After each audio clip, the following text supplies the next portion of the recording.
Alhamdulillah, puji dan syukur kepada Allah Subhanahu wa Ta'ala. Salawat dan salam semoga terlimpahkan kepada baginda Rasulullah Sallallahu Alaihi Wasallam. Dan kita selalu berharap bisa setiap hari bertambah rasa cinta kita kepada Allah dan Rasul, sehingga bertambah pula keimanan kita dan amal soleh kita. Teman-teman sekalian, malam ini kita akan membahas tentang cinta. Judul dari tukang puasa, Cinta Kok Gitu. Plesetan dari sinetron Tetangga Masa Gitu ya. Pernah ngerasa kapok gak dengan cinta? Ini pertanyaannya gak keren. Pernah merasa kapok karena cinta? Gak pernah? Pernah jatuh cinta? Jatuh cinta atau jatuh hati? Tertarik dengan hati atau tertarik dengan hawa nafsu? Susah Ustaz ngebedain mah. Tertariknya karena hati atau tertariknya karena hawa nafsu? Bedanya apa? Kalau tertarik karena hawa nafsu, biasanya suka naik turunnya, fluktuatifnya itu akan sangat signifikan. Contoh, kalau nyenengin kita ekspresif, kita bahagia, kita. Tapi kalau lagi nyebelin, itu bisa juga buat kita nggak punya daya tahan. Kalau tertarik karena hati, pengennya selalu ngebahagiain, memberikan, melakukan sesuatu yang baik. Itu kalau tertarik karena hati. Kalau tertarik karena hawa nafsu, selalu mikirin apa yang udah diberikan buat saya. Kalau tertarik karena hati, selalu mikirin apa yang saya harus berikan kepada dia. Tapi itu bukan itu yang akan kita bahas. Itu mah udah basi ya, udah banyak yang bahas lah. Pakar-pakar cinta mah banyak di Indonesia. Baik yang nulis lirik-lirik lagu, yang buat puisi, yang bikin film, yang bikin buku, itu mah pakar-pakar cinta mah udah banyak. Walaupun banyak juga yang pakar cinta gagal dalam urusan cinta. Saya kepengen bahas malam ini tentang satu bentuk cinta yang makin bertambah cinta itu makin tough. Makin bertambah rasa cinta itu kita makin kuat kesabarannya. Makin bertambah rasa cinta itu kita makin jujur dan tulus dalam berbuat kebaikan. Makin bertambah rasa cinta itu kita makin bermanfaat buat orang banyak. Makin bertambah rasa cinta itu kita makin berani berkorban. Makin bertambah rasa cinta itu kita semakin khusyuk dalam sholatnya. Pernah gak ngerasain gara-gara cinta sholat gak khusyuk? Pernah gak? Gara-gara lagi mikirin tentang seorang laki-laki atau tentang seorang perempuan, sholat jadi gak khusyuk. Pernah gak yang di bawah sini nih, yang di lantai 1, gara-gara mikirin laki-laki jadi gak khusyuk sholat? Pernah? Bahaya kalau pernah. Pernah gak gara-gara mikirin cewek, ada satu sosok wanita yang kita banget, terus jadi gak khusyuk sholat? Malu-malu? Kalau saya sih pernah. Malah sering. Gara-gara mikirin perasaan kepada seorang cewek, jadi gak nyaman sholatnya nih. Gara-gara habis ngelihat foto cewek, jadi gak nyaman sholatnya. Saya mah sering banget kayak gitu. Dan cewek itu adalah istri saya sendiri. Kan enak ya, gak perlu malu-malu. Makanya nikah. Gara-gara lagi ada masalah sama cewek yang kita sayangin, sholatnya gak khusyuk. Malah agak-agak terkesan tell me gitu. Pas orang ngomong kita ya, tapi kita nggak konsen, lagi mikirin yang lain. Kenapa makin besar rasa cinta kita kepada seseorang itu kalau terganggu sedikit, buat kita nggak khusyuk di dalam sholat. Bahkan semakin besar dan menggebu-gebunya perasaan kita kepada seseorang yang belum halal, malah buat kita nggak khusyuk dalam sholat. Saya nggak percaya kalau ada orang yang bilang sejak ketemu dia saya jadi lebih khusyuk dalam sholat, bisa tahajud. Ini namanya talbis. Tahu talbis? Talbis itu kalau dalam bahasa kita tipu daya iblis. Dia bikin cinta yang terkesan syariat. Mana cinta yang terkesan syariat?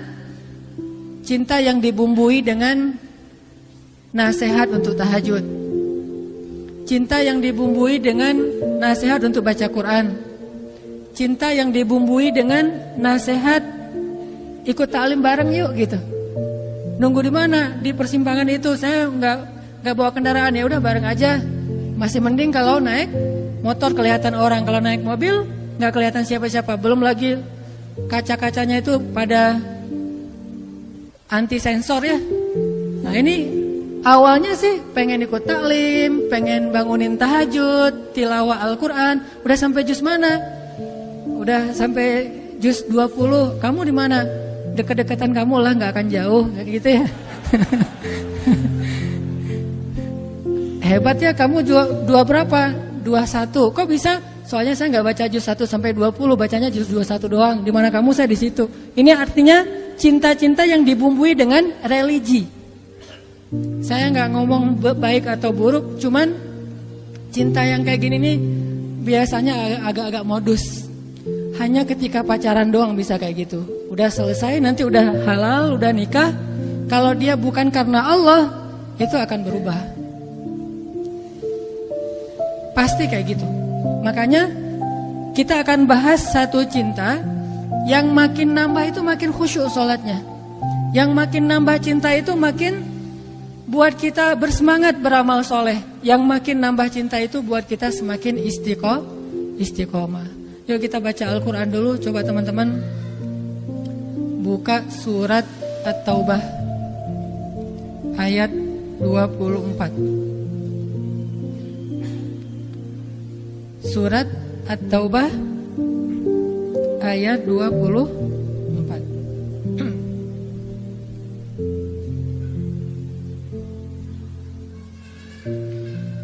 A'udzu billahi minasy syaithanir rajim.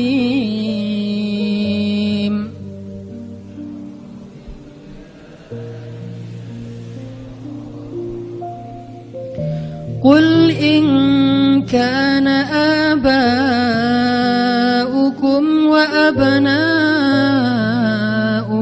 wa ikhwanukum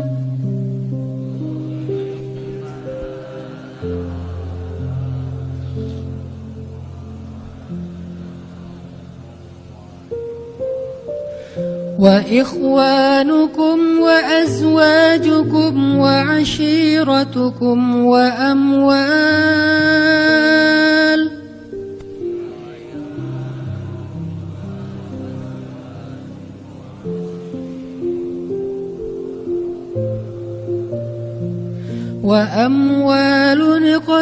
اقترفتموها وتجارة تخشون كسادها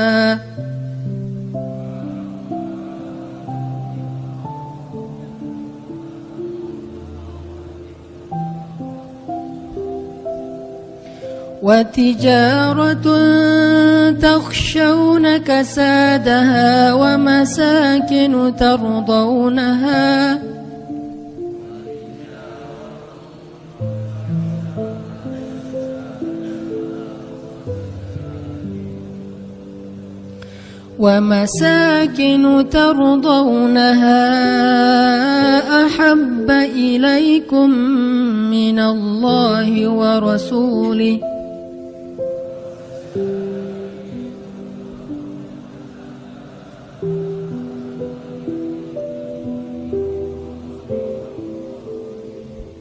أحب إليكم من الله ورسوله وجهاد في سبيله فتربصوا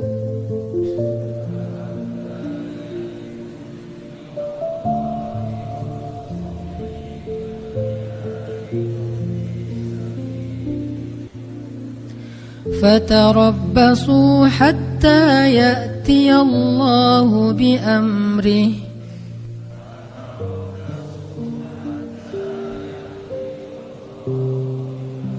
والله لا يهدي القوم الفاسقين.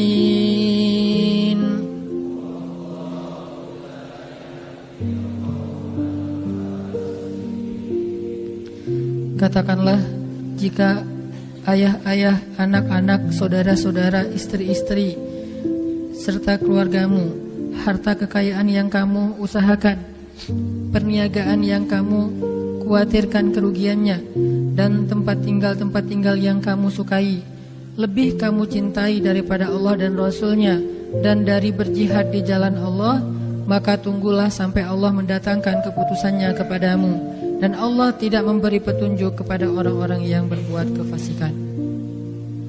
Shadaqallahul adzim. Teman-teman yang dirahmati Allah Subhanahu wa taala, ayat ini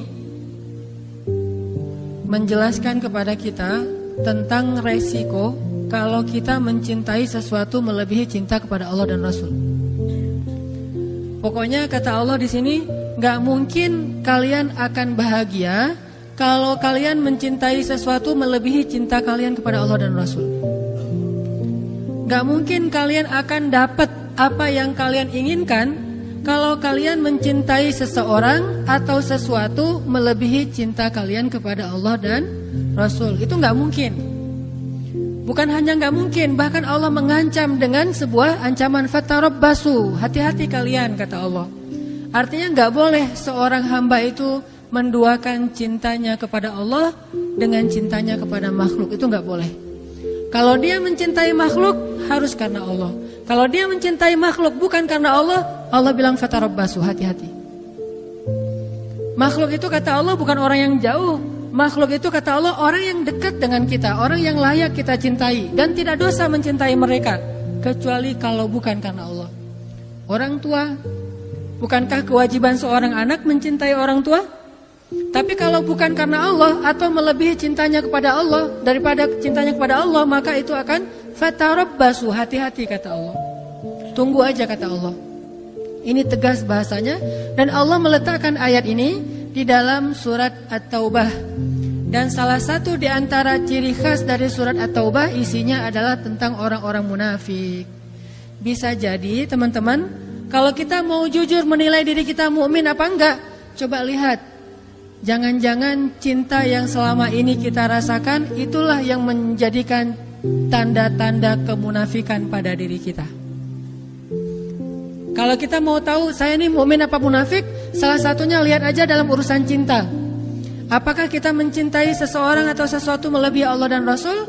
Atau sama pun gak boleh, apalagi melebihi. Kalau itu ternyata ada di dalam hati kita dan gak bisa dibuat-buat, dan kita gak mungkin membohongi diri kita sendiri, berarti kita termasuk orang yang diancam di dalam surat Baro'ah, surat Munafikun. Kalau surat Al-Munafikun itu pendek, ini ada surat Munafikun lebih panjang daripada Al-Munafikun, yaitu surat At-Taubah, isinya tentang orang munafik. Dan Allah bilang gak mungkin bahagia orang yang mencintai seseorang atau sesuatu melebihi cintanya kepada Allah dan Rasul. Kalau kita mencintai ayah dan ibu kita, harus karena Allah dan Rasul. Maksud karena Allah dan Rasul itu apa? Satu, karena emang perintah Allah dan Rasul. Kalau perintah Allah untuk tidak mencintainya, maka kita tidak mencintainya. Memang Allah pernah menyuruh hambanya untuk membenci orang tua? Atau membenci keluarganya? Membenci pasangannya? Membenci anaknya? Pernah di dalam perang Badar. Perang Badar itu bisa dibilang perang saudara yang sebenarnya. Seorang ayah berperang dengan anaknya. Ayahnya di pasukan kaum musyrikin, anaknya di pasukan kaum muslimin. Pamannya di pasukan kaum musyrikin, ponakannya di kaum muslimin. Saudara kakaknya di kaum musyrikin, adiknya di kaum muslimin. Dan itu banyak. Salah satu yang terkenal adalah Abdullah bin Suhail. Ayahnya di barisan orang-orang Abu Jahal, anaknya di barisan Rasulullah SAW. Sehingga banyak yang terjadi adalah seorang ayah membunuh anaknya atau anaknya membunuh ayahnya. Dalam kondisi seperti itu Allah menyuruh membuang rasa cinta kepada keluarga, karena cinta kepada Allah lebih berharga daripada cinta kepada siapapun. Siapa mereka yang memusuhi kaum muslimin, yang menzolimi kaum muslimin, yang memfitnah kaum muslimin, yang memerangi kaum muslimin? Tetapi jika mereka hanya berbeda agama, tidak memerangi kaum muslimin, maka Allah menyuruh kita berbakti kepada mereka walaupun mereka beda pemahaman dan ideologi dengan kita. Ini namanya cinta karena Allah. Jangan mentang-mentang orang tua kita sama muslim sih, cuma mungkin beda pemahaman agama. Yang satu agamanya setelah belajar di taklim, yang satu lagi dulu belajarnya dan lebih banyak campuran budaya. Terus akhirnya kita jadi nggak mencintai lagi orang tua kita, banyak menghujat, banyak mendebat. Itu bukan karena Allah, walaupun alasannya agama, tapi itu bukan karena Allah. Allah tetap menyuruh kita untuk wala taqul lahuma uffin. Allah tetap menyuruh kita untuk wa ashiruhunna bil ma'ruf, berbuat baik kepada istri kita, kepada anak kita, walaupun mereka mungkin belum menjadi orang yang taat. Karena itu beda lagi urusannya. Makanya cinta karena Allah itu pertama cinta karena perintah Allah. Siapa yang harus dicintai, siapa yang tidak perlu dicintai. Siapa yang kalau kita mencintainya berpahala, siapa yang kalau kita mencintainya malah berdosa. Ini cinta karena Allah. Bagaimana kalau kita mencintai idola-idola yang sebetulnya ketika kita mencintainya justru membuat hati kita terganggu, khusyuk kita jadi berkurang. Mencintai seseorang yang kemudian kita tiru perilakunya yang tidak baik, berarti bukan karena Allah. Cewek-cewek misalnya ikut konser seorang penyanyi yang keren, terkenal, lagi ngetop. Udah gitu seksi lagi, suaranya bagus, suaranya tuh berat banget. Kalau lagi main gitar tuh keren banget. Pas kita nonton konsernya histeris. Jangankan itu, histeris terhadap mayit suami aja dilarang ya. Boleh histeris terhadap mayit suami? Suaminya meninggal terus dia histeris. Teriak-teriak, namanya kan meratapi mayit. Itu gak boleh, termasuk dosa besar. Apalagi histeris terhadap manggungnya orang yang bukan siapa-siapa bagi kita. Itu lebih gak boleh lagi. Nah ini cinta ini pasti bukan karena Allah. Dan kalau ini yang ada di dalam hati kita, pasti gak akan pernah bahagia. Udah gak berpahala, gak ngebahagiain, gak nambah amal soleh. Terus gimana terhadap yang kayak gitu-gitu mah? Biasa aja, gak usah pakai perasaan. Flat. Kalau mau menikmati hiburan pun nikmatin aja, tapi nggak usah baper, nggak usah sampai nangis habis-habisan di bandara gara-gara nungguin Justin Bieber datang. Pas datang ternyata dia ngambil jalur lain, dia nangis-nangis. Sudah seharian saya itikaf di bandara nggak ketemu. Yang laki-laki juga kayak gitu. Artinya itu udah baper, udah mulai pakai perasaan, dan perasaan itu pasti akan mengganggu kekhusyuan kita dalam ibadah kepada Allah. Nggak akan bahagia kalau kayak gitu. Yang terjadi sekarang banyak kaum muslimin cintanya bukan lagi karena Allah. Dia tidak mencintai orang tuanya, padahal Allah menyuruh dia mencintai orang tuanya. Dia tidak lagi mencintai ulama, ngefans sama ulama, padahal Allah menyuruh dia mencintai ulama.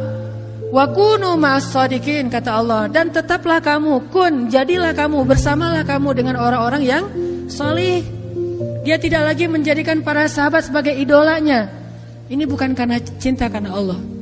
Ini pasti cinta karena hawa nafsu atau talbisul iblis, godaan setan.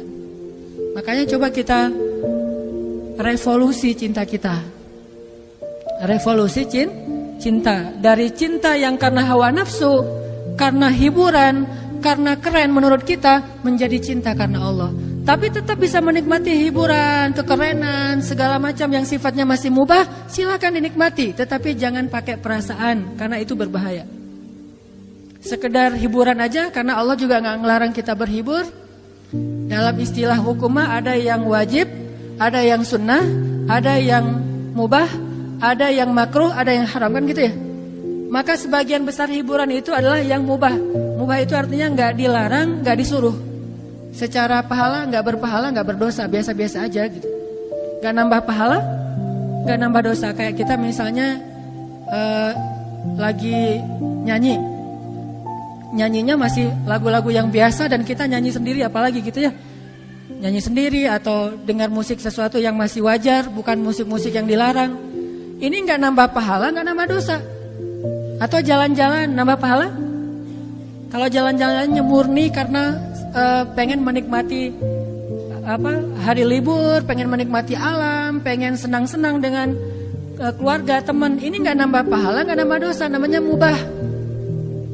Maka tidak masalah kita tetap menikmati hiburan, tetapi jangan libatkan perasaan cinta, karena hati itu adalah wadah yang kosong dan dia hanya bisa diisi dengan satu hal. Kalau sudah penuh dengan satu hal, nggak akan bisa diisi lagi dengan hal yang lain. Kalau sudah penuh dengan cinta yang bukan karena Allah, maka keluarlah cinta karena Allah. Biarkan dia kosong dulu, nanti diisi dengan cinta kepada Allah dan cinta karena Allah.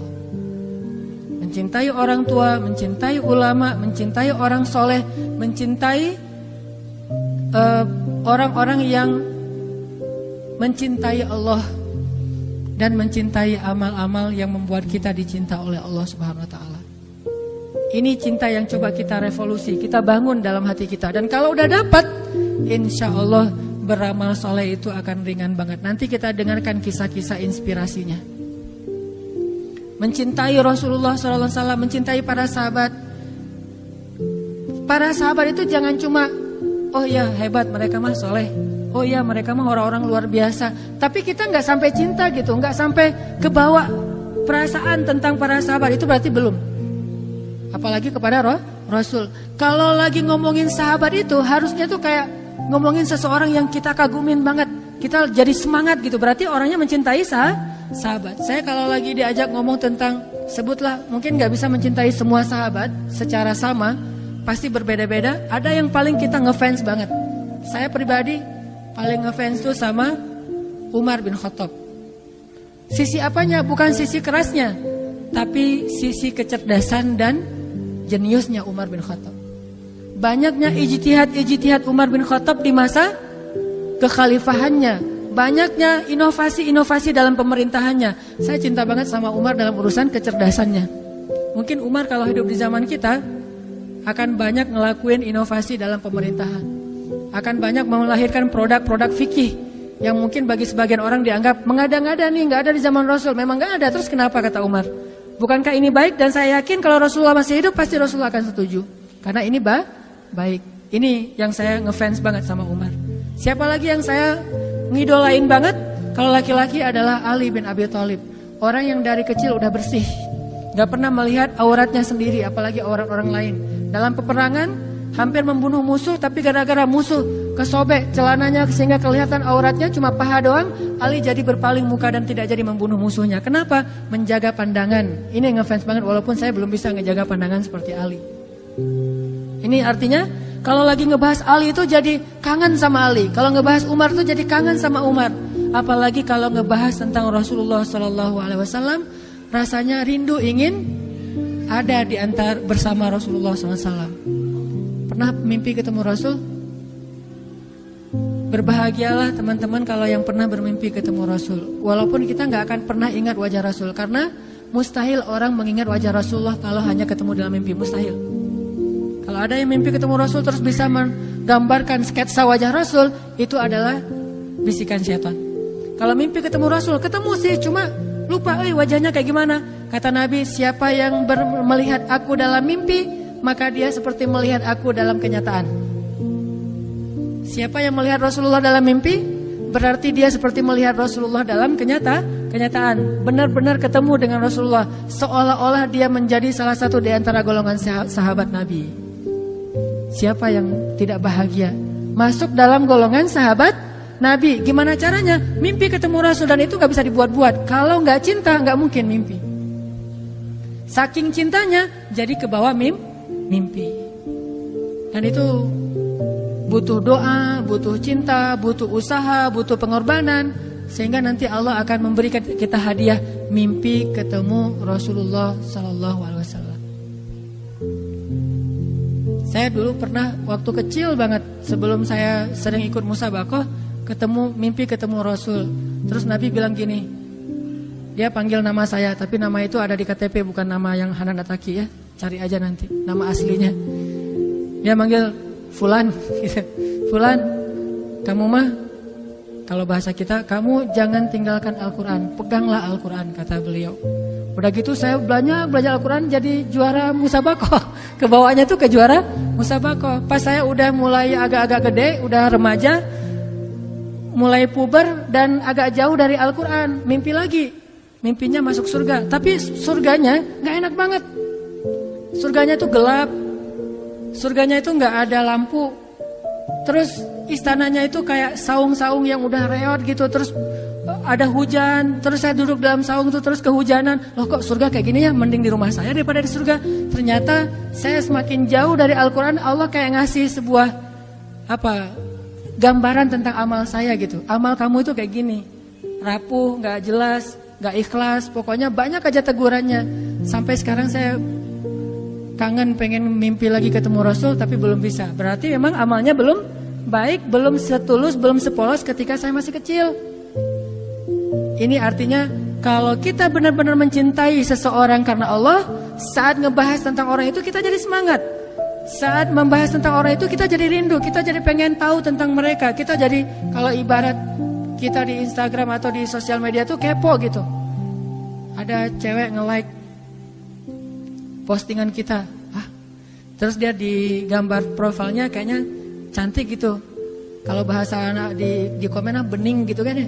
Wah, gambarnya bening, langsung dikepoin tuh, dicari tahu. Wah, nih ternyata dipakai ditutup gitu, nggak semua orang bisa masukkan. Agak-agak kecewa, nggak bisa lihat yang lain. Kan suka gitu tuh. Terus ada lagi yang lihat lagi kalau yang cowoknya keren nih, kayaknya janggutnya dipelintir ala Van Kyle gitu ya. Kumisnya dipelintir gitu, kayak kumis My Stupid Boss. Udah gitu ininya, janggutnya kan gaya-gaya 2016, janggutnya tipis, kumis dipelintir, rambutnya rapi gitu, klimis. Pakai kacamata hitam walaupun nggak minus. Pakai kacamata yang frame-nya hitam walaupun nggak minus, kacamata biasa. Pas ngeliat kayak gitu jadi kepo, pengen tahu nih orangnya siapa, tinggal di mana dan segala macam aktivitasnya. Ini karena kita mulai pakai perasaan penasaran gitu. Apalagi kalau udah ada hubungan. Harusnya kita kepada Rasulullah keponya dengan membaca sirah Rasul, keponya dengan membaca hadis Rasul, keponya itu dengan cara mencari tahu tentang sosok Rasulullah itu kayak gimana. Makanya nanti setelah sholat Isya, saya pengen share beberapa kisah tentang bentuk cintanya para sahabat kepada Rasulullah. Itu tuh luar biasa. Kayaknya agak susah kita nirunya, tapi mudah-mudahan jadi penyemangat doang buat kita untuk bisa lebih belajar revolusi cinta, mencintai Allah dan Rasul melebihi apapun juga. Insya Allah nanti kita sharing cerita setelah selesai sholat Isya. Barakallahu bin Rabah, sahabat Nabi, merasa udah gak kuat lagi tinggal di kota Madinah. Karena setiap kali Bilal datang ke masjid, maka Bilal akan melihat rumah Nabi di sebelahnya yang di dalamnya ada kuburan Rasul. Jadi kalau kita bentuk cintanya adalah kangen pengen ke Masjid Nabawi, kalau Bilal justru karena saking cinta udah gak kuat lagi berada di Masjid Nabawi. Karena orang yang dia cintai telah wafat. Sehingga sejak Rasulullah wafat, berkali-kali Bilal minta izin kepada Abu Bakar untuk ikut jihad dan gak pulang lagi ke Madinah, pengen tinggal di tempat yang lain. Tapi gak diizinkan oleh Abu Bakar, sampai akhirnya setelah sekian lama membujuk Abu Bakar, bisa diizinkan, pergilah Bilal dan akhirnya Bilal tinggal di Syam. Kalau sekarang Suriah. Di sanalah Bilal menikah. Jadi selama ini dia asik dengan cintanya kepada Rasulullah sehingga gak sempat mikirin pernikahan. Jadi kalau masih ada yang ngerasa galau soal pernikahan, mending belajar mencintai Allah dan Rasul aja deh.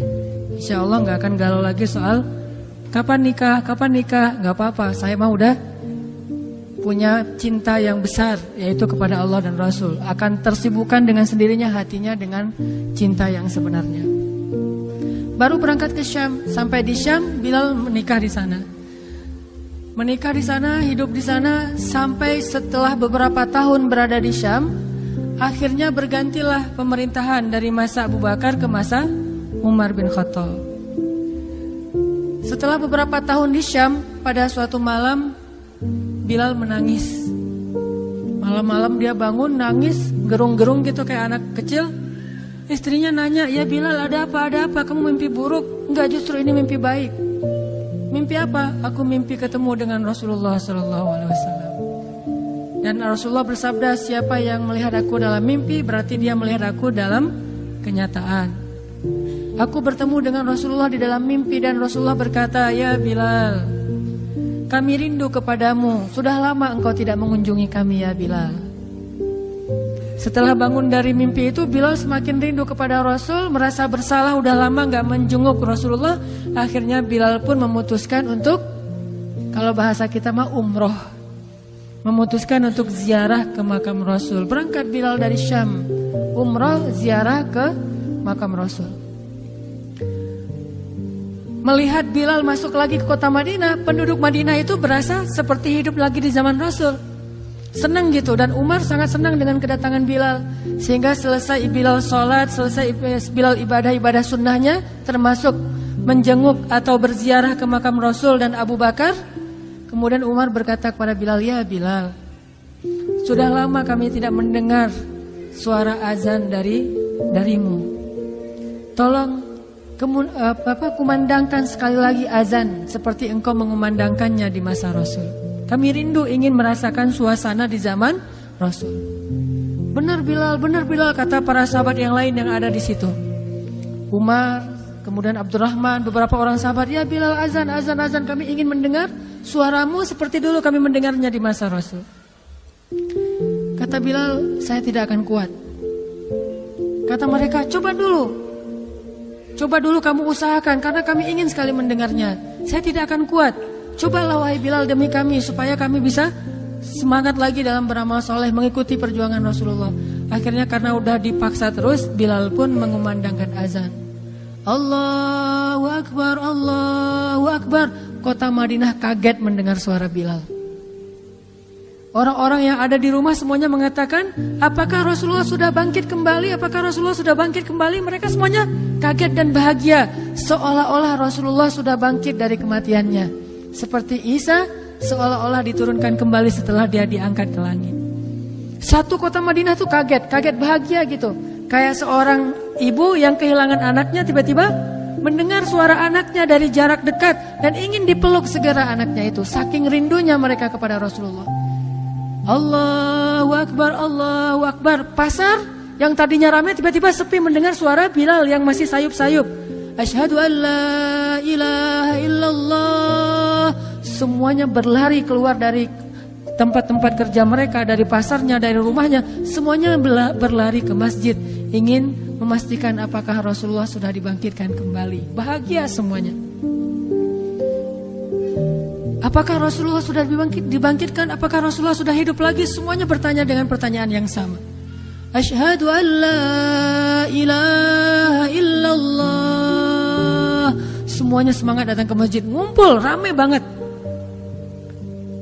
Kemudian ketika Bilal mengatakan, Asyhadu anna Muhammadar Rasulullah.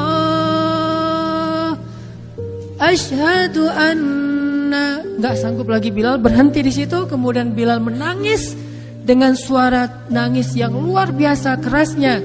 Lalu satu masjid menangis, lalu satu kota Madinah menangis. Sehingga para ulama mengatakan, tidak pernah kota Madinah menangis sedahsyat mereka menangis hari itu kecuali ketika Rasulullah wafat. Cuma 2 kali menangisnya kota Madinah paling dahsyat. 1 hari ketika Rasulullah wafat, 2 hari ketika Bilal kembali mengumandangkan azan dan mengucapkan asyhadu anna Muhammadar Rasulullah. Semuanya menangis.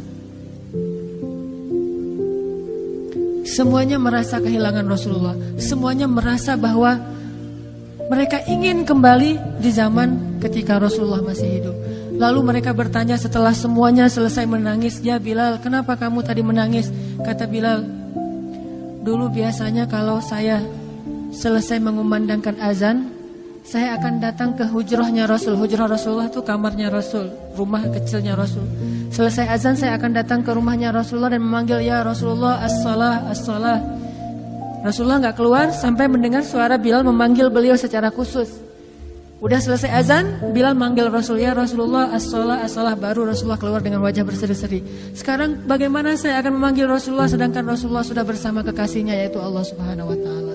Menangis lagi satu masjid, satu kota Madinah. Pokoknya hari itu adalah hari berkabung sekota Madinah. Hari menangisnya kota Madinah, saking rindunya mereka kepada Rasulullah.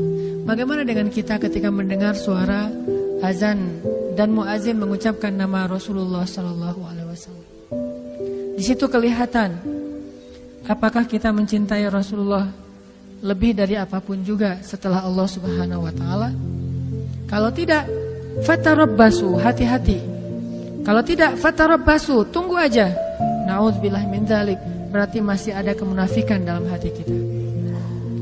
Bagaimana kita, apakah hati kita merasa gemetar, bergetar ketika kita mendengar suara seseorang mengatakan Muhammad sallallahu alaihi wasallam, Rasulullah sallallahu alaihi wasallam? Apakah hati kita bergetar seperti bergetarnya hati seorang kekasih ketika mendengar suara kekasihnya, nama kekasihnya disebutkan? Kalau yang pernah jatuh cinta banget, jatuh cinta berat, pasti tahu banget gimana rasanya ketika ada seseorang yang menyebutkan nama orang yang dia cintai. Pasti berubah suasana perasaannya, hatinya, ekspresi wajahnya, itu pasti. Kalau yang pernah merasakan cinta berat. Kalau yang belum pernah, ya tanya aja ke yang udah pernah. Itu pasti tuh. Namanya misalnya ditulis di mana? Saya pernah ya, pas saya lagi umroh, di hotel itu ada satu gate, nama gate-nya itu nama istri saya. Langsung saya fotoin, cekrek. Langsung saya send ke istri saya, ini nama kamu ada di gate yang masuk ke masjid. Namanya ada di gate salah satu hotel di Mekah. Pas saya baca itu kayak ada beda gitu dengan membaca gate-gate yang lain. Walaupun ada gate Abdul Aziz, King Fahad atau apa segala macam, ini ada satu gate bukan di masjid sih. Kalau di masjid keren banget istri saya gitu. Di hotel gitu, gate-nya itu menuju ke masjid, nama istri saya, nama panggilan sayang saya kepada istri saya. Itu beda hasilnya, beda rasanya. Bagaimana ketika nama Rasulullah Sallallahu Alaihi Wasallam disebutkan? Apakah kita mencintai nama itu? Muhammad. Sehingga kita ingin memberikan nama itu kepada anak kita. Atau kita senang dipanggil Muhammad. Orang Arab kalau nggak tahu namanya pasti memanggilnya Muhammad, gitu kan? Bukan, saya bukan Muhammad, saya Hanan. Enggak, saya Muhammad. Nama saya Hanan, tapi saya cinta dengan Muhammad. Atau mereka manggilnya ya Abdullah. Kalau dipanggil oleh orang Arab Abdullah ya, jangan bilang saya bukan Abdullah. Abdullah. Enggak, saya bukan Abdullah. Terus kita hamba siapa kalau bukan hamba Allah kan ya? Abdullah itu panggilan universal. Semua manusia itu Abdullah. Dan secara akhlak kita harusnya senang dipanggil Muhammad, orang yang terpuji akhlaknya. Muhammad, alhamdulillah, mudah-mudahan sesuai dengan nama yang diberikan kepada saya. Walaupun nama aslinya bukan itu. Abdullah, ya saya Abdullah, nama saya Hanan gitu. Bukan saya bukan Abdullah, terus saya siapa? Kan gak mungkin kan? Semua kita adalah Abdullah. Begitulah cintanya Bilal, cintanya para sahabat kepada Rasulullah, rindu kepada Rasulullah SAW. Terus bagaimana cara kita sekarang mencintai Rasul sementara Rasulullah sudah gak ada? Apakah hanya dengan menangis ketika mendengar namanya disebutkan dalam lantunan azan? Ada cara lain. Cara kita mencintai Rasulullah setelah Rasulullah tidak ada adalah mencintai para pewaris-pewaris Rasul. Al-ulama warasatul anbiya. Pewaris Rasulullah itu adalah para pembawa risalah dakwah dan para ulama. Ulamaul ummah, ulamanya umat kaum muslimin. Saya bukan ulama, saya hanya dai biasa. Dan saya sangat merasa berat jika dipanggil ulama karena gak pantas banget. Nanti kalau teman-teman mau tahu siapa ulama, saya akan berikan rekomendasi, cintai dia. Dialah pewaris Rasul. Belajar mencintainya seperti sahabat mencintai Rasul. Belajar kangen bertemu dengannya seperti sahabat kangen bertemu dengan Rasul. Belajar dekat dengannya seperti sahabat dekat dengan Rasulullah. Itu bentuk cinta kita kepada Rasulullah kalau kita tidak lagi sezaman dengan Rasulullah. Mencintai pewaris-pewaris Rasul, para ulama. Cari para ulama itu dengan ciri-ciri yang diberikan oleh Rasulullah. Ciri ulama itu apa aja? Lalu cari orang yang memiliki ciri-ciri itu, cintai dia, kangen sama dia. Itulah bentuk cinta kita kepada Rasulullah SAW.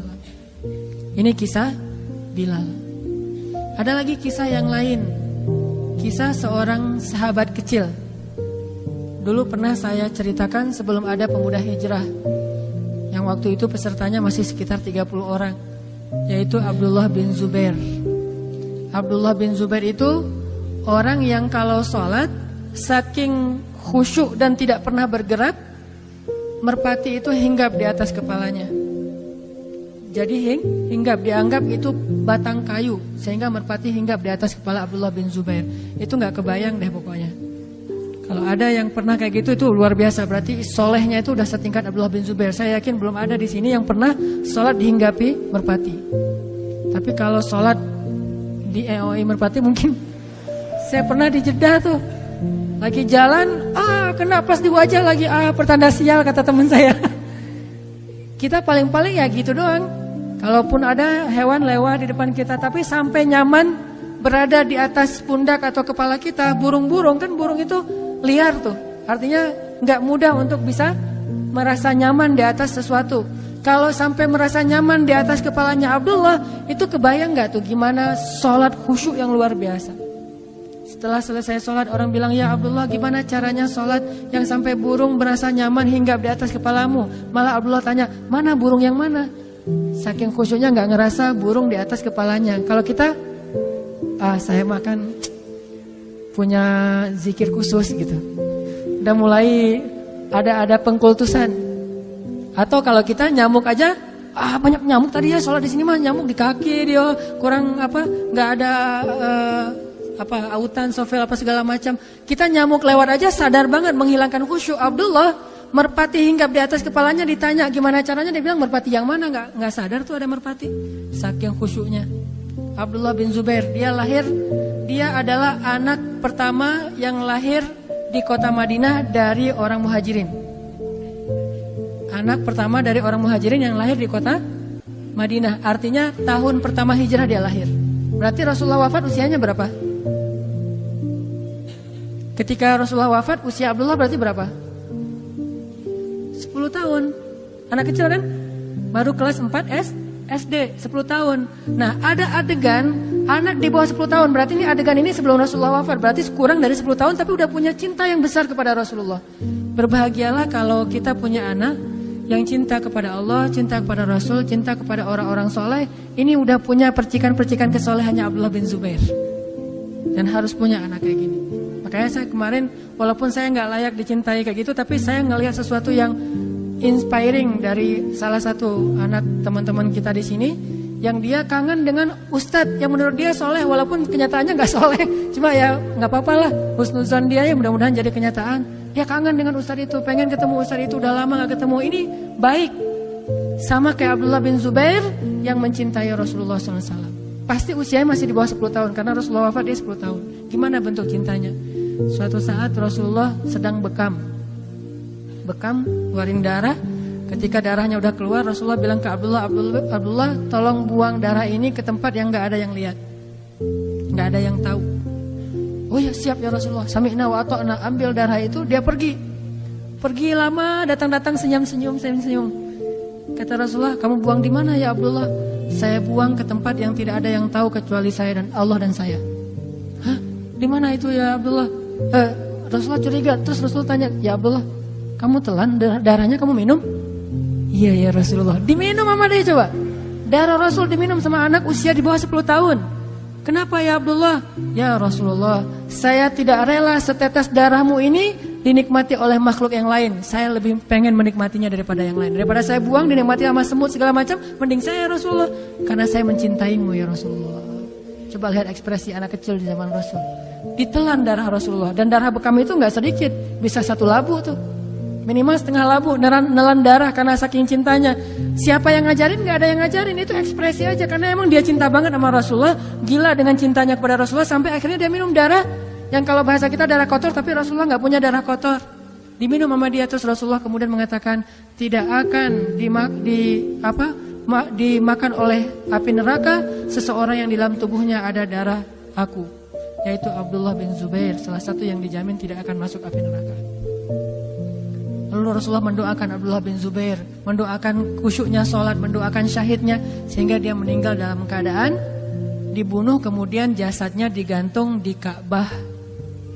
Kan ada tuh adegan di masa seorang penguasa yang sangat zalim, setelah masa Ali bin Abi Thalib, Abdullah bin Zubair dibunuh, kemudian jasadnya digantung di Ka'bah beberapa hari tapi tidak membusuk.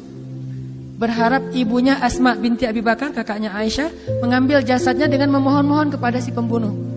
Setelah lama ditunggu, ibunya nggak datang-datang, membiarkan jasad anaknya tergantung. Akhirnya si pembunuh ini yang putus asa, datang ke Asma. Ya Asma, anak kamu sudah saya gantung, kok kamu nggak datang-datang? Kok kamu nggak bermohon kepada saya supaya saya turunkan jasad anakmu dan dikuburkan? Kata Asma, yang saya tahu bukan kamu yang telah mencelakakan dia, tapi dia yang mencelakakan kamu nanti di akhirat. Demi Allah, saya tidak akan menghinakan diri saya dengan cara memelas kepadamu untuk menurunkan jasad anak saya. Akhirnya diturunkan sendiri sama si pembunuhnya, diturunkan, akhirnya diserahkan kepada keluarga. Abdullah bin Zubair, anak kecil, apa yang telah dia dapatkan dari Rasulullah SAW, ilmu apa sehingga dia mencintai Rasulullah lebih daripada apapun. Bahkan dia rela meminum darah Rasulullah. Kemudian ada Abdullah yang lain, namanya Abdullah bin Umar, anaknya Umar bin Khattab, sniper, ulama pula, banyak ilmu dan jago nembak, jarang meleset.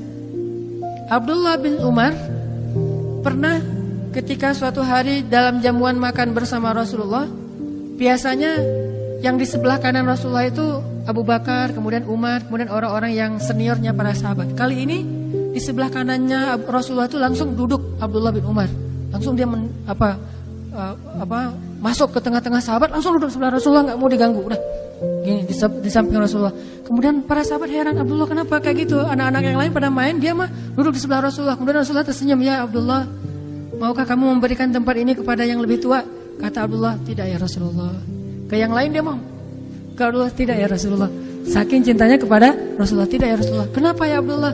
Saya tidak rela makanan pertama yang engkau sentuh akan disentuh oleh orang lain sebelum saya. Saya ingin makanan yang disentuh oleh Rasulullah, roti yang disobek oleh Rasulullah, maka bekas sobekan Rasulullah, kalau perlu bekas minumnya Rasulullah dari gelas itu ingin diminum oleh Abdullah bin Umar. Kayak gitu ekspresi cintanya Abdullah kepada Rasulullah. Coba. Kenapa? Karena mereka tahu tidak ada yang lebih layak dicintai setelah Allah daripada Rasulullah. Ini yang kita coba belajar. Tidak ada yang lebih layak kita habis-habisan dalam urusan perasaan dan cinta kecuali Allah dan Rasulullah. Kemudian yang lain itu pun karena Allah dan Rasul. Sampai Nabi mengatakan, tidaklah beriman seseorang di antara kalian sampai dia mencintai aku melebihi cintanya terhadap dirinya sendiri. Umar datang, ya Rasulullah, aku mencintaimu seperti aku mencintai diri sendiri. Itu kan udah keren tuh. Kata Rasulullah, gak cukup ya Umar. Terus bagaimana? Katakan aku mencintaimu melebihi cintaku kepada diriku sendiri. Ada yang kayak gitu? Banyak. Sahabat rata-rata kayak gitu. Makanya jangan gampang menghujat para sahabat. Kita dibandingkan mereka mah gak ada apa-apanya. Cuma kita sedikit tahu cerita tentang mereka. Kalau kita tahu cerita yang banyak tentang mereka, kita akan sadar bahwa kita cuma debu dibandingkan kesolehan mereka. Salah satu yang cintanya luar biasa kepada Rasulullah itu adalah seorang ibu yang tidak disebutkan namanya dalam cerita ini. Ketika Rasulullah SAW pulang dari perang, dia bertanya, bagaimana dengan Rasulullah? Apakah Rasulullah selamat? Terus orang-orang mengatakan, ya ibu, ayahmu meninggal dalam peperangan ini, syahid. Dia bilang, bagaimana dengan Rasulullah? Ya ibu, kakakmu meninggal dalam perang ini. Kata dia, bagaimana dengan Rasulullah? Dia gak peduli, ayahnya meninggal, kakaknya meninggal, bagaimana dengan Rasulullah? Cuma kalau kita punya ibu kayak gini agak-agak nelangsa juga ya. Saya mah saya mah gak ada apa-apanya gitu. Suami yang punya istri kayak gini, gimana dengan Rasulullah? Saya lagi luka nih, Rasulullah gimana? Aduh, gimana perasaan kita? Berarti kita belum mencintai dia karena Rasul. Masih cemburu kepada Rasul, kan gak boleh cemburu kepada Rasul atau ya? Dia mah ditanya, ayahmu meninggal, Rasulullah gimana? Kakakmu meninggal, Rasulullah gimana? Anakmu meninggal, 3, ayahnya, kakaknya, anaknya meninggal dalam perang itu. Dia tanya Rasulullah gimana? Kemudian mereka mengatakan Rasulullah baik-baik saja dan tidak terluka. Lalu dia mengatakan, selama Rasulullah baik-baik saja, musibah saya itu tidak masalah. Selama Rasulullah baik-baik saja, musibah-musibah itu ringan bagi saya. Coba, ini bukan kata-kata orang yang tega sama keluarganya, bukan. Ekspresi betapa dia mencintai Rasul lebih dari apapun juga. Makanya sahabat kalau ketemu Rasul sering bilang, bi abi anta wa ummi ya Rasulullah. Saya lebih mencintai engkau daripada ayah dan ibu saya ya Rasulullah. Bahasa Arabnya, bi abi anta wa ummi ya Rasulullah. Saya lebih mencintai engkau daripada ayah dan ibu saya ya Rasulullah. Ada lagi seorang perempuan disebutin namanya Ummu Umarah atau Ummu Imarah. Ummu Umarah ini salah satu prajurit Islam perempuan yang paling banyak berperang bersama Rasulullah. Orang Ansor, bukan orang Muhajirin. Jadi kalau ada yang bilang perempuan gak boleh jadi aktivis, berarti dia gak pernah baca cerita Ummu Umarah. Itu bukan aktivis lagi, udah jadi prajurit. Kalau perempuan gak boleh jadi militer, berarti dia gak baca cerita Ummu Umarah. Perempuan jadi polwan, Ummu Umarah. Tapi jangan polwan yang itu, polwan yang Ummu Umarah lah pokoknya ya, yang menjaga keamanan, bukan merusak keamanan hati para pria. Oke, tadi cerita apa? Ummu Umarah. Ada yang bilang gak boleh perempuan jadi aktivis, perempuan mah di rumah aja. Siapa bilang gak boleh? Kalau dia bisa menjaga batasan-batasan sebagai seorang muslimah, maka kenapa tidak? Sekedar jadi aktivis doang, berperang aja boleh, apalagi aktivis. Emangnya kalau berperang kita boleh milih, saya mah yang bukan muhrim gak mau, bisa gitu? Berperangnya cari yang muhrim aja, yang dekat-dekatan. Terus kalau ketemu dengan musuh, kamu kan bukan muhrim saya, gak usah dekat-dekatan. Gak bisa kan ya? Namanya perang bukan cuma bersentuhan dengan musuh, dengan kulit dengan kulit. Bahkan bajunya bisa sobek, jilbabnya bisa kesingkap, namanya orang berperang. Ummu Imarah kena sabetan pedang di lehernya, kira-kira sobek nggak tuh? Orang lehernya sampai sobek, gimana dengan jilbabnya? Pasti sobek, kelihatan nggak auratnya? Kelihatan, tapi kok masih dibolehin? Namanya perjuangan. Apalagi aktivis yang insya Allah nggak akan sampai sobek bajunya. Sekedar mungkin lebih banyak berinteraksi dengan laki-laki, selama masih bisa menjaga diri nggak masalah. Tapi kalau dia mulai muncul fitnah, bahasanya rapat dakwah, rapat aktivis, tetapi ternyata justru jadi ajang untuk gitu-gituan, maka jangan.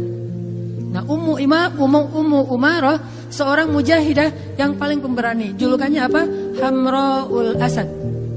Hamraul Asad itu artinya singa merah. Kenapa disebut singa merah? Singa karena dia pemberani, merah karena dia berdarah-darah demi membela Allah dan Rasul. Dalam perang Uhud, ketika kaum muslimin dalam keadaan terpukul mundur, dalam keadaan kacau balau, Rasulullah tinggal sendiri, tidak ada yang melindungi, dan Allah merekam itu di dalam Al-Quran. Ketika kalian pergi dan meninggalkan Rasul di belakang sendiri, siapa yang balik arah dan membela Rasulullah waktu itu? Salah satunya di antara sedikit orang yang balik lagi untuk melindungi Rasulullah adalah Ummu Umarah. Melindunginya gimana? Dia nggak punya pedang karena pedangnya udah jatuh. Dia lari bersama semua pasukan yang jumlahnya 700 orang, udah lari, pedang udah jatuh, tombak udah jatuh. Mereka secara spontan lari semuanya naik ke atas bukit. Tiba-tiba Ummu Umarah ingat, Rasulullah gimana? Lihat ke belakang, Rasulullah tinggal sendiri di antara musuh. Langsung balik lagi, nggak mikirin tentang apakah dia siap apa enggak dengan senjatanya. Balik, ketika musuh menebas Rasulullah, dia tahan pakai badannya. Dia nggak punya senjata untuk nahan pedang musuh, sehingga ketika musuh mau menebas Rasulullah, daripada Rasulullah yang kena tebasan pedang dan nanti bisa membahayakan nyawa Rasul, dia tahan dengan badannya. Dia langsung pasang badan, kena badannya. Setiap kali kena badannya, dia ngelihat Rasulullah tidak apa-apa, dia bahagia. Kemudian dilempar tombak oleh musuh, dia tahan lagi dengan badannya, sehingga di tubuhnya ada lebih dari 20 luka bekas tombak, panah, dan sayatan pedang demi menjaga dan melindungi Rasulullah. Gimana kira-kira? Kena pedang itu kan beda dengan cuma kegoles sama pisau ya. Itu pedang beneran, pedang yang diasah, pedang baja. Jadi jangan dibayangin gitu doang. Rasain sendiri deh. Itu susah gitu. Kalau kita cuma baca sejarah sekilas doang kita nggak akan menghayati. Makanya kalau baca sejarah hayatin dulu baru tahu gimana perjuangan mereka. Itu luar biasa. Kalau kena peluru meninggal oke. Kalau kena pedang kan nggak meninggal, tanggung kan ya. Sakit tapi nggak mati gitu. Kalau kena peluru sakit langsung mati. Nggak tahu sih kalau yang benar nggak gitu. Matinya udah nggak sakit. Katanya kalau udah mati nggak sakit lagi. Jadi udah selesai gitu. Tapi kalau kena pedang sampai 20 sayatan pedang gimana tuh rasanya tuh? Sobek seluruh tubuhnya, termasuk yang paling parah itu bagian lehernya. Dia tahan lehernya. Mungkin kalau kita pertama banget, pas Rasulullah mau kena, kita tahan. Oke lah, karena belum tahu rasanya gitu ya. Wah, saya tahan deh pakai tubuh saya deh. Oh, ternyata sakit. Oh, nggak jadi deh. Kan bisa aja gitu. Ini enggak 20 kali, berarti kan benar-benar rela banget dia mati demi Rasulullah. Kalau sekali doang mungkin masih orang nekat lah gitu. Orang nekat sekali kena, yang kedua udah nggak berani karena emang ternyata sakit banget. Tapi ini 20 kali, perempuan lagi tuh. 20 kali menahan serangan musuh dengan tubuhnya sendiri. Sampai kemudian dia ditandu untuk pulang. Gak bisa jalan lagi. Udah babak belur. Rasulullah juga kena tombak. Di antara yang waktu itu ngelindungi Rasulullah itu adalah Ukasyah. Kemudian makanya Ukasyah itu masuk surga satu di antara 70.000 orang tanpa hisab. Kemudian Abu Bakar, kalau perempuan itu Ummu Umaroh. Pas pulang Rasulullah dirawat, Ummu Umaroh dirawat. Karena dia perempuan, dirawatnya berbeda dengan laki-laki, punya tenda sendiri.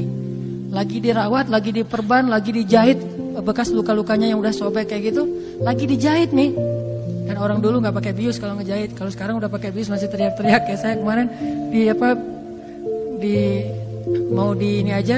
opname di rumah sakit itu, ternyata sakit juga ya, kena. Apalagi ternyata pembuluh darah saya kecil. Jadi pas susternya nyari-nyari pembuluh darah saya tuh ternyata salah, bukan pembuluh darah, kulit, digini-giniin. Saya teriak-teriak di rumah sakit. Itu Pak Bejo ngelihat. Pas saya lagi teriak, pas ada yang ngunjungin lagi tuh. Jadi malu-maluin. Ternyata Ustadz teriak juga kalau lagi sakit. Baru jarum doang udah teriak-teriak. Soalnya digini-giniin di bawah kulit saya. Udah gitu infusnya dialirkan, ternyata nggak masuk ke dalam pembuluh darah, malah masuk ke bawah kulit saya jadi bengkak gitu. Ini kenapa nih suster? Salah Pak, ternyata nggak masuk pembuluh darah. Tarik lagi. Berkali-kali loh. Pelajarannya harus olahraga biar pembuluh darahnya gede. Saya karena kurang olahraga di tangan, olahraga di yang bagian lain, jadi akhirnya pembuluh darah saya kecil. Olahraganya kaki gitu ya.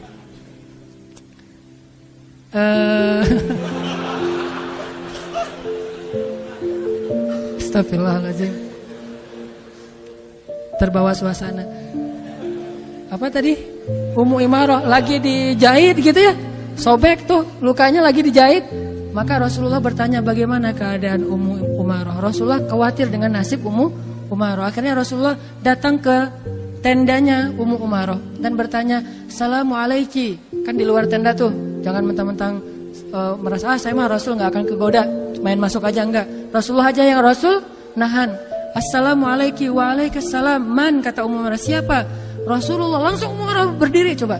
Lagi diperban, lagi dijahit, lagi dalam keadaan sakarat kayak gitu. Pas tahu Rasulullah yang datang langsung berdiri, langsung nutup semua luka dia. Dia nggak mau Rasulullah tahu kalau dia itu luka parah, sehingga Rasulullah jadi sedih. Kan gara-gara kebelain Rasulullah dia kayak gitu kan, nggak enak sama Rasulullah. Langsung dia berdiri sampai menetes darahnya dari jilbab dan sorban yang menutupi luka itu. Berdiri, ya Rasulullah, gimana keadaan engkau ya Rasulullah, gimana keadaan engkau? Rasulullah mengatakan, alhamdulillah saya baik-baik saja. Bagaimana kamu ya Ummu Umaroh? Alhamdulillah saya masih sehat aja, nggak apa-apa ya Rasul, nggak apa-apa. Coba, bisa nggak kayak gitu? Susah banget tuh bisa kayak gitu tuh. Kalau kita pasti ya Rasulullah, udah lihat kan gimana pengorbanan saya. Pantas sih ngomong kayak gitu, cuma Ummu Umaroh nggak mau ngomong kayak gitu. Ya Rasulullah nggak apa-apa, benar-benar nggak mau sama sekali memberatkan Rasulullah baik fisiknya ataupun perasaannya. Kemudian Rasulullah bertanya, ya Ummu Umaroh, apa yang kamu harapkan dari semua pengorbanan ini? Kemudian Ummu Umaroh baru mengatakan, ya Rasulullah, cuma satu yang saya harapkan, doakanlah saya agar saya menjadi tetanggamu di dalam surga. Selalu kayak gitu. Doakan saya agar menjadi tetanggamu di dalam surga. Kalau kita, ya Allah saya udah tahajud, mana nih kok usaha saya nggak beres-beres nih. Belum tahajudnya, belum istiqomah, baru beberapa hari udah ngomongnya kalau minta, boleh minta, pasti mintanya usaha, jodoh, ya gitu-gitu aja tuh. Coba kalau kita, di zaman kita itu ada Rasulullah, terus kita tahu Rasulullah itu doanya mustajabah, kira-kira yang akan kita minta apa? Gak usah jauh-jauh. Jawabannya ada di dalam doa kita. Yang paling sering kita doain itu apa? Ya itu yang kita minta. Rata-rata doa-doa kita, gak kita sih, saya aja. Doa-doa saya tuh rata-rata ya tentang dunia. Masalah keluarga, masalah pekerjaan, masalah harta, masalah bahagia, masalah-masalah dunia aja. Ujung-ujungnya akhirnya cuma Rabbana atina fid dunya hasanah. Tapi Ummu Umarah meminta murafaqataka fil jannah. Saya ingin menjadi tetanggamu di dalam surga ya Rasulullah. Rasulullah berdoa, ya Allah berkahilah Ummu Umarah, berkahilah keluarga Ummu Umarah dan jadikan mereka min ahlil jannah. Tahukah kita Ummu Umarah punya anak, dan salah satu di antara anak laki-lakinya yang juga ikut berjihad bersama Ummu Umarah, bersama ibunya, bersama ayahnya, suatu saat ditangkap oleh musuh. Musuhnya adalah seorang nabi palsu. Kalau nggak salah Musailamah Al-Kadzab. Di zaman Abu Bakar As-Siddiq ketangkap sama nabi palsu, kemudian potong kecil-kecil. Ya. Mulai dari jempolnya dimutilasi, terus juga kakinya, kemudian lututnya, kemudian jarinya, kemudian tangannya, kemudian lengannya, satu persatu dimutilasi sama musuhnya. Kenapa dimutilasi? Siksaan. Pengen nguji, pas ditangkap sama musuh di antara banyak pasukan kaum muslimin, ketahuan ternyata ini anaknya Hamraul Asad, anaknya singa betina yang disebut dengan Hamraul Asad, singa merah. Maka musuh ini menjadi penasaran, apakah kamu setangguh ibumu? Apakah kamu sekuat ibumu? Apakah kamu sesabar ibumu? Akhirnya kalau kamu seorang anaknya Ummu Umarah, sekarang kita uji, benarkah kamu anak Ummu Umarah? Akhirnya diuji. Kalau kamu udah gak sabar, maka bilang saja bahwa kamu mengakui saya sebagai Nabi setelah Muhammad. Tapi dia gak mau berucap apapun kecuali la ilaha illallah Muhammad Rasulullah, la ilaha. Sampai akhirnya tubuhnya dimutilasi habis, potong-potong dan ditaruh di dalam karung, dikirimkan kepada Ummu Umarah. Musailamah Al-Kadzab. Akhirnya Ummu Umarah bersedih, minta izin kepada Abu Bakar untuk bisa berjihad lagi. Abu Bakar mengizinkan. Lalu dia pun membunuh Musailamah Al-Kadzab. Dalam perang itu Ummu Umarah kehilangan satu lengannya. Sejak saat itulah baru Ummu Umarah pensiun dari jihad, karena lengannya sudah hilang satu, kepotong dalam peperangan. Ini orang luar biasa. Kalau di zaman dulu mungkin ada istilah cunyadin, orang-orang yang kayak gitu yang hidupnya di medan perang. Setelah dia tangannya kepotong, udah gak bisa berjihad lagi, dia sedih. Dia katakan, ya Rasulullah, betapa rindunya aku kepadamu ya Rasulullah. Betapa rindu aku kepadamu. Nangis setiap hari sampai akhir hayatnya. Dia meninggal dalam keadaan tersenyum karena berpikir, insya Allah sebentar lagi saya akan ketemu dengan kekasih saya Rasulullah SAW. Ummu Umarah. Kelelahan apa yang sering kita keluhkan untuk mengikuti ajaran Rasulullah SAW? Sementara Ummu Umarah bahkan tidak mengeluh dengan puluhan luka di tubuhnya. Kelelahan apa yang kita keluhkan untuk berjuang dan melanjutkan perjuangan dakwahnya Rasulullah SAW? Lalu mana bukti bahwa kita mencintai Rasulullah lebih dari diri kita sendiri? Belajar dari Ummu Umarah. Dia perempuan, harusnya kita laki-laki bisa lebih dari itu. Ada satu lagi, seorang sahabat yang mencintai Rasulullah itu dengan cara unik. Ini terkenal. Mencintai Rasulullah itu dengan cara namanya Ukasyah. Ketika Rasulullah sakit keras, Rasulullah bertanya, siapa di antara kalian yang pernah saya sakiti, pernah saya zalimi, pernah saya cela, sekarang balas. Saya gak mau meninggal dalam keadaan masih punya hutang. Ukasyah berdiri, ya Rasulullah, saya pernah engkau pecut ketika engkau ingin memecut kendaraanmu, gak sengaja mungkin kena di punggung saya Rasulullah. Oh ya udah ya Ukasyah, ambil hakmu sekarang, pecut saya Ukasyah. Lalu Rasulullah memerintahkan kepada sahabat mengambil alat untuk memecut. Udah gitu dihadirkan di hadapan Rasulullah. Ukasyah mengambilnya. Kemudian Ukasyah mengatakan, ya Rasulullah, waktu itu saya tidak pakai baju. Para sahabat biasa gak pakai baju, soalnya mereka miskin-miskin. Maka saya memohon sekarang Rasulullah juga gak pakai baju. Padahal Rasulullah lagi panas tinggi itu, dalam keadaan sakit keras sebelum beliau wafat. Para sahabat udah sebel banget sama Ukasyah. Kok bisa-bisanya nih orang dijamin surga tapi ngomongnya gini gitu. Akhirnya para sahabat bilang, ya Ukasyah, udah gila kamu, ya Ukasyah, kamu sudah kehilangan akalmu, kenapa kamu melakukan Rasulullah kayak gitu? Rasulullah mengatakan, biarkan, ini hak dia. Akhirnya Rasulullah membuka bajunya dan mempersilahkan Ukasyah untuk memecut punggung beliau. Ketika Rasulullah membuka bajunya, Ukasyah kemudian melemparkan pecutannya, kemudian memeluk punggung Rasulullah. Kemudian dia mengatakan, ya Rasulullah, tidak ada niat saya untuk membalas apapun. Saya hanya ingin sebelum engkau kembali kepada Allah, saya ingin menyentuh kulitmu yang mulia. Kata Rasulullah, siapapun yang menyentuh kulitku ini, maka haram kulitnya dari api neraka. Cara cintanya itu agak-agak unik emang. Makanya sekarang ada orang yang mengekspresikan cinta kepada Rasulullah dengan bersolawat. Ada yang mengekspresikan cinta kepada Rasulullah dengan berjuang dalam dakwah.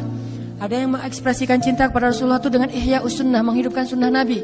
Ada yang mengekspresikan cintanya kepada Rasulullah itu dengan membuat syair-syair tentang Rasulullah. Dan para sahabat pun membuat syair tentang Rasulullah, walaupun bukan itu saja ekspresi cinta mereka. Katakanlah mungkin kalau di Arab itu ada lagu Laukana bainanal habib ladanal qasi wal qarib. Seandainya kekasih itu ada di antara kita, pasti semuanya akan nyaman. Kalau di Indonesia ada lagu Rindu kami padamu ya Rasul, itu ekspresi cinta. Ada yang mengekspresikannya dengan syair-syair yang tidak dinyanyikan tetapi dibacakan. Ada yang mengekspresikannya dengan memperingati Maulid Rasulullah. Ini semuanya ekspresi cinta dan tidak ada batas dalam mengekspresikan cinta, asal tidak melanggar agama Allah Subhanahu wa taala. Bukankah para sahabat mengekspresikan cintanya tidak diajarkan oleh Rasulullah? Apakah Ukasyah disebut bid'ah dengan cara mengekspresikan cintanya dengan memeluk tubuh Rasulullah? Ya Ukasyah ini bid'ah, saya gak pernah ngajarin. Gak pernah Rasulullah bilang kayak gitu. Namanya orang mengekspresikan cintanya kan ya. Begitu juga dengan tadi Abdullah bin Zubair meminum darah. Bukankah darah itu sesuatu yang haram? Tetapi dia minum dan khusus untuk Rasulullah ada pengecualian. Dan Rasulullah gak mengatakan bahwa ini tidak pernah saya ajarkan. Kenapa kamu lakukan wahai Abdullah? Tidak, itu ekspresi cinta. Selama tidak melanggar syariat, ekspresikan cinta kita dengan cara-cara yang baik. Saya pribadi, walaupun mungkin cinta saya kepada Rasulullah jauh dibandingkan sahabat kepada Rasul, tapi saya mencoba untuk mengekspresikan cinta saya itu dengan berjuang dalam gerakan dakwah, walaupun dakwahnya masih kecil-kecilan. Motivasi saya adalah Rasulullah dulu berjuang, saya ingin meneruskan perjuangannya semampu saya. Inilah ekspresi cinta kita kepada Rasulullah SAW. Maka teman-teman sekalian, kalau kita rindu sama Rasul, ingin ketemu dengan Rasulullah nanti di akhirat, seperti Fatimah bertanya, ya ayah, nanti di padang mahsyar kalau saya rindu sama ayah, pengen ketemu, ketemunya di mana? Kata Fatimah. Kata Rasulullah, kalau kamu pengen ketemu dengan saya wahai Fatimah, tunggulah saya di telaga Al-Kautsar. Rasulullah itu nanti di padang mahsyar ada di Al-Kautsar. Kalau di Sirat ada di awal Sirat. Kalau nabi yang lain itu ada di akhir Sirat. Bedanya Rasul dengan nabi yang lain yang jumlahnya ribuan. Nabi-nabi yang lain itu melintasi Sirat dulu, terus nunggu umatnya di ujung Sirat sambil mengatakan Allahumma salim salim, Allahumma salim salim. Ya Allah, selamatkan umat kami, selamatkan umat kami. Mereka ada di ujung Sirat, tapi Rasulullah tidak di ujung Sirat. Beliau ada di awal Sirat. Setiap umatnya datang, maka beliau akan membantu. Siapa yang dibolehkan oleh Allah untuk dibantu, maka akan beliau bantu dengan syafaat yang Allah izinkan. Nanti di surga, Rasulullah ada di Firdaus. Di padang mahsyar, Rasulullah ada di Kautsar. Di Sirat, beliau ada di awal titian Sirat. Dan surga, beliau ada di Firdaus. Makanya kalau berdoa, kata Rasul, berdoalah dapat Firdaus yang puncak, Firdaus al-A'la. Kenapa? Disitulah singgasana Rasulullah SAW. Kalau kita ingin bertetanggaan dengan Rasulullah, maka belajarlah mencintai beliau dan ekspresikan cinta kita dengan cara yang baik, dengan cara yang diajarkan oleh Rasulullah atau yang diajarkan di dalam syariat Islam kita.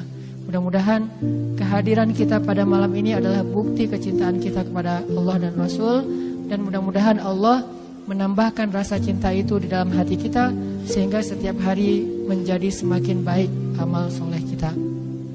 Teman-teman sekalian, marilah kita tutup halaqah kita pada malam ini dengan sama-sama berdoa, dan kita awali dengan berselawat kepada Rasulullah SAW. Allahumma salli wa sallim wa barik ala sayyidina Muhammad. Allahumma salli ala sayyidina Muhammad kama sallaita ala sayyidina Ibrahim wa barik ala sayyidina Muhammad kama barakta ala sayyidina Ibrahim.